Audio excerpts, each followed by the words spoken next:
Ramakrishna Sharda mission Pangot, Uttarakhand. Nainital जिले में सुदूर गांव में स्थित इस रामकृष्ण शारदा मिशन की शाखा में अनेक तरह के कार्यक्रम महिलाओं व बच्चों के लिए चलाए जाते हैं। प्रतिवर्ष यहाँ पर 12 जनवरी का दिन बहुत ही महत्वपूर्ण अविस्मरणीय रहता है, क्योंकि इस दिन सभी लोग मिलकर गांव के बच्चे, महिलाएं, लड़कियां सभी लोग मिलकर स्वामी विवेकानंद जी का जन्मदिन बड़े हर्षोल्लास के साथ मनाते हैं। आइए देखते हैं 2026 12 जनवरी को स्वामी विवेकानंद जी के जन्मदिन को पंगोट रामकृष्ण शारदा मिशन में कैसे हर्षोल्लास के साथ मनाया गया। शिक्षक महाशय पढ़ाने आते तो ऐसा लगता कि मानो वह स्वयं पाठराज कर रहे हो। ध्यान देने योग्य है कि जितनी कुशाग्र प्ले की स्मरण शक्ति थी, उतना ही सत्यनिष्ठ उसका चरित्र। अगला दृश्य।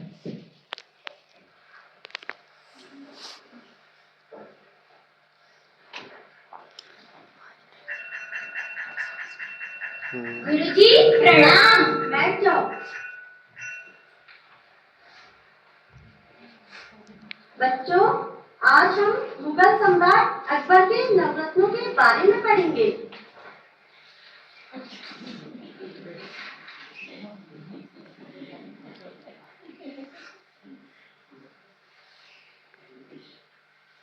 सबसे पहले बीरबल अपनी तीर बुद्धि व हाजिर जवाबी के लिए प्रसिद्ध थे। फिर है तानसेन ऐसे महान गायक ही कहा जाता है। उनके राज से दीपक जल उठते व वर्षा हो जाती। कक्षा के बीच कौन बातें कर रहा है? बताओ, मैं क्या पढ़ा रहा था? खड़े रहो। तुम बताओ। तुम भी खड़े रहो। नरेंद्र, तुम बताओ। मास्टर जी, आप अकबर के दरबार के 9 रत्नों के बारे में पढ़ा रहे थे, जैसे बीरबल, तानसेन। शाबाश नरेंद्र, बैठ जाओ। अरे बैठो। नहीं मास्टर जी, मैं नहीं बैठ सकता, मुझे भी खड़ा रहना है, क्योंकि असल में मैं ही बात कर रहा था। देखो नरेंद्र कितना ईमानदार है, उसने अपनी गलती खुद स्वीकार कर ली। तुम्हें भी ऐसा ही करना चाहिए। चलो ठीक है, आज मैं सबको माफ करता हूँ। कल तुम मुझे अकबर के नवरत्नों के बारे में बताओगे, समझे? जी मास्टर जी, प्रणाम। नरेंद्र की दृढ़ता इतनी थी कि आगे चलकर पाश्चात्य में उन्होंने संदेश दिया कि सत्य के लिए सब कुछ छोड़ा जा सकता है, परंतु किसी भी चीज के लिए सत्य को नहीं छोड़ा जा सकता।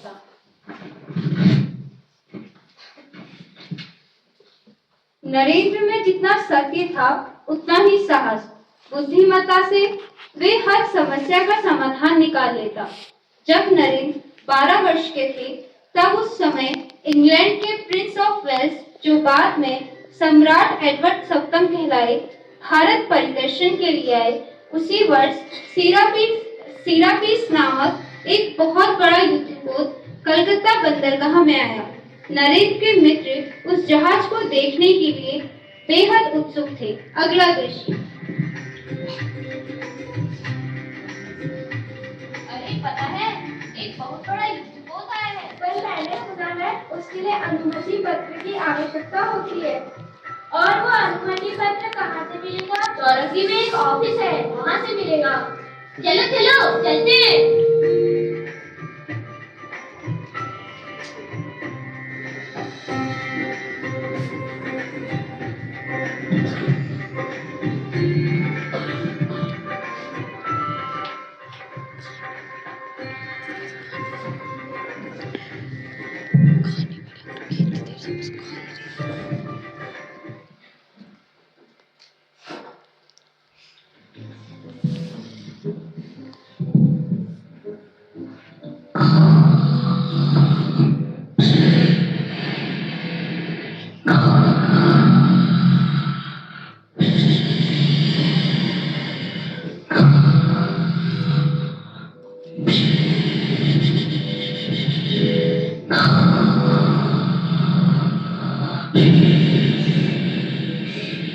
पापा पापा कौन कौन है आप? तुम सब यहाँ क्या कर रहे हो? पापा हमें जहाज देखने के लिए साहब से अनुमति पत्र लेना है। हाँ युद्धपोत का मतलब समझते हो? क्या करोगे उसे देखकर? चलो भागो यहाँ से भागो।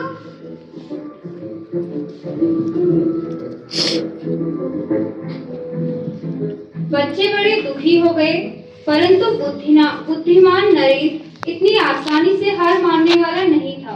उसने ध्यान से देखा, सब लोग सीढ़ी से चढ़कर दूसरे मंजिले के एक कमरे में जा रहे हैं और अनुमति पत्र लेकर वापस आ रहे हैं। अतः उसने भी दरबान से नजरें बचाकर मकान के पीछे की तरफ की सीढ़ी से बाहर जाने का निश्चय किया।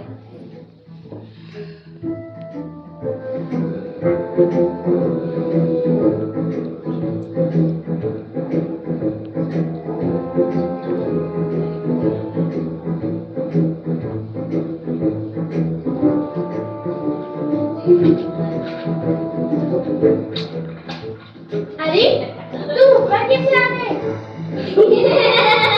हम जादू जानता जादू।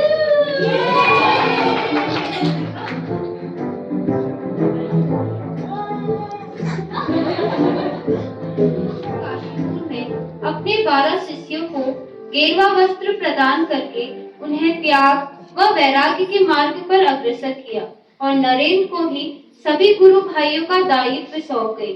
ठाकुर के देहांत के बाद वराहनगर में पहला मठ स्थापित हुआ। वराहनगर मठ के वे दिन कठोर त्याग तथा तपस्या के दिन थे। भाग्यवश जो कुछ भी प्राप्त हो जाता वे लोग उसी से जीवन निर्वाह करते, परंतु अभावों के बीच भी उनका संकल्प अटल रहा। श्री रामकृष्ण की ये वाणी निरंतर उनके कानों में गूंजती रहती थी। ईश्वर की प्राप्ति ही जीवन का एकमात्र उद्देश्य। वे लोग निद्रा आदि भूलकर रात रात भर साधन भजन किया करते थे। वे ध्यान धारणा के अभ्यास में डूबे रहते थे।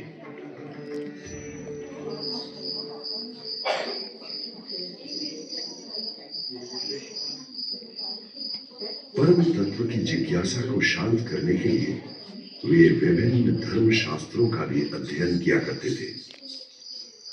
ईश्वर के प्रति प्रेम तथा आकुलता से प्रेरित होकर वे भजन स्तोत्र आदि गाया करते।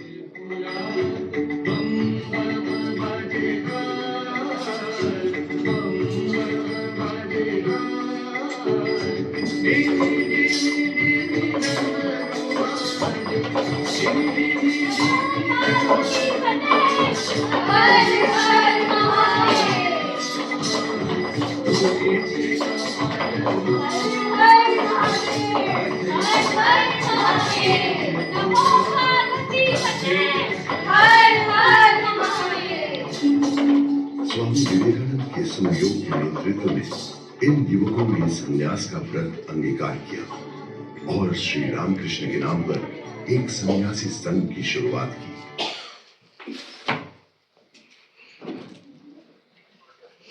कुछ समय बाद स्वामी जी वराहनगर मठ से निकलकर परिव्राजक के रूप में तीर्थ स्थानों का भ्रमण करते रहे। उसके पश्चात अकेले ही पैदल चलकर पूरा भारतवर्ष अच्छी तरह देखने लगे। राजस्थान में यात्रा करते समय उनकी भेंट अलवर के राजा से हुई। अगला दृश्य।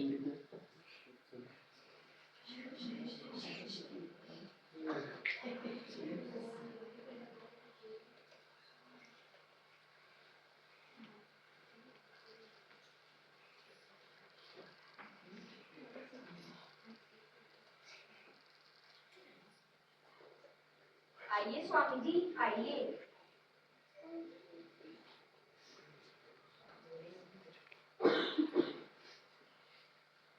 स्वामी जी नमस्कार, आसन ग्रहण कीजिए।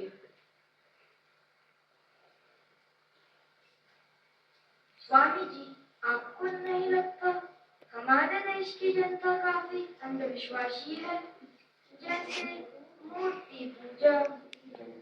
अब आप ही बताइए, एक पत्थर या धातु को मानव जैसा आकार दे देने से वे भगवान कैसे बन जाते हैं? महाराज, लगता है आप मजाक कर रहे हैं। नहीं, बिल्कुल नहीं। असल में हम लोगों की तरह पत्थर, लकड़ी या धातु की पूजा नहीं कर सकते। इसीलिए हम समझते हैं कि जो लोग मूर्ति पूजा करते हैं वे मूर्ख हैं। कोई मुझे वहां तस्वीर उतारकर दे सकता है?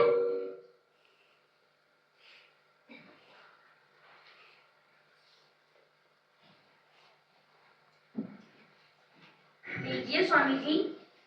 धन्यवाद। यह तस्वीर किसकी है? हमारे महाराज की है। क्यों? तो दीवान जी, अब आप इस तस्वीर पर थूकिए। घबराइए मत, मैं कहता हूँ इस तस्वीर पर थूकिए। स्वामी जी, ऐसी घिनौनी हरकत हम कैसे कर सकते हैं? क्यों? यह तो सिर्फ एक तस्वीर है। राजा तो हमारे सामने बैठे हैं, तो इस तस्वीर में थूकने में आपका क्या हर्ज है? स्वामी जी, ऐसी घिनौनी हरकत हम कैसे कर सकते हैं? यह तस्वीर महाराज की है और महाराज हमारे लिए सदैव पूजनीय है।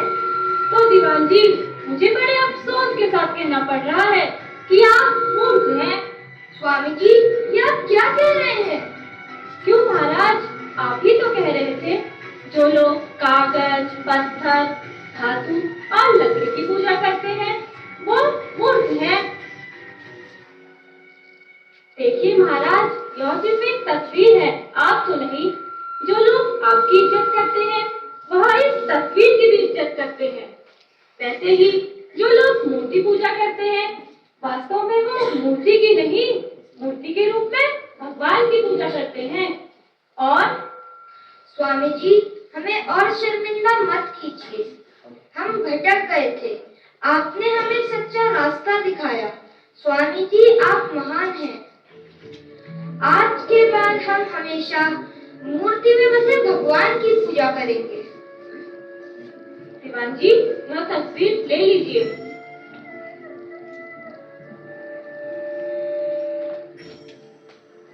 अच्छा, तो मैं आज चलता हूँ।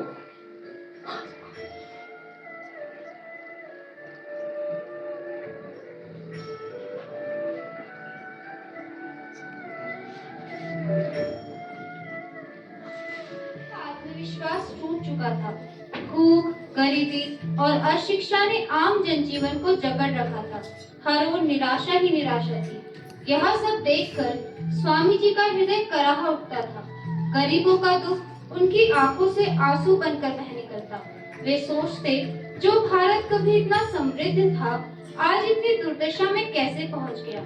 देश की पीड़ा को मन में लिए वे भारत भ्रमण करते हुए कन्याकुमारी पहुंचे।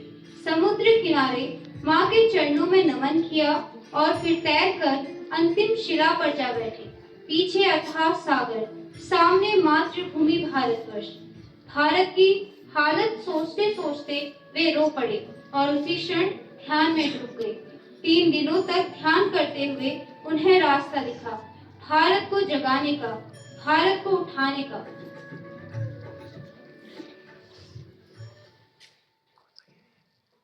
कन्याकुमारी की शिला से लौटकर स्वामी विवेकानंद मद्रास पहुंचे। मन में एक ही ध्येय, भारत की वाणी को विश्व तक पहुंचाना। शिकागो की विश्व धर्म सभा उन्हें पुकार रही थी, जहां वे हिंदू धर्म का संदेश शांति और मानवता के नाम पर देना चाहते थे। धन जुटा पर सन्यासी का मन नहीं लगा। बोले, ईश्वर की आज्ञा के बिना एक कदम भी नहीं। और फिर गुरुदेव श्री रामकृष्ण का संकेत मिला, मानो स्वयं प्रभु ने राह दिखा दी हो। 1893 में बंबई के तट से उठी यह यात्रा आगे चलकर भारत के आत्म गौरव की गूंज बन गई। शिकागो विश्व धर्म सभा में, जहां सभी धर्मों के अनुयायी अपने अपने धर्म को श्रेष्ठ दिखाने में जुटे थे, वहां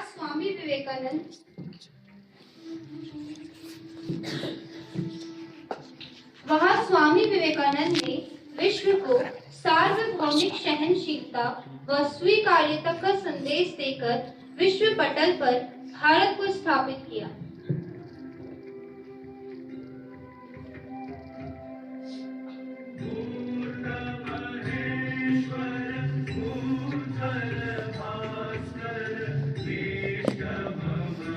और सभी बच्चे मंच पे आ जाएं।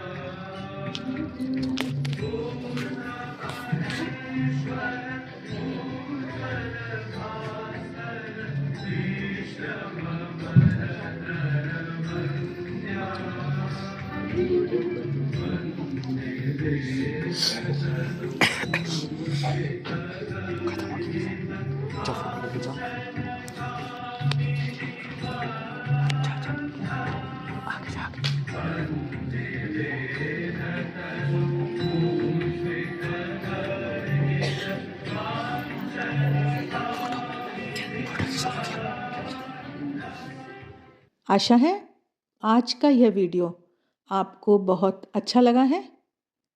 वीडियो अच्छे लगते हैं तो लाइक का बटन ज़रूर दबाएं, कमेंट बॉक्स में कमेंट करके बताएं, मित्रों के साथ शेयर करें। आज के लिए बस इतना ही। आप सभी की मंगल कामना के साथ नमस्कार।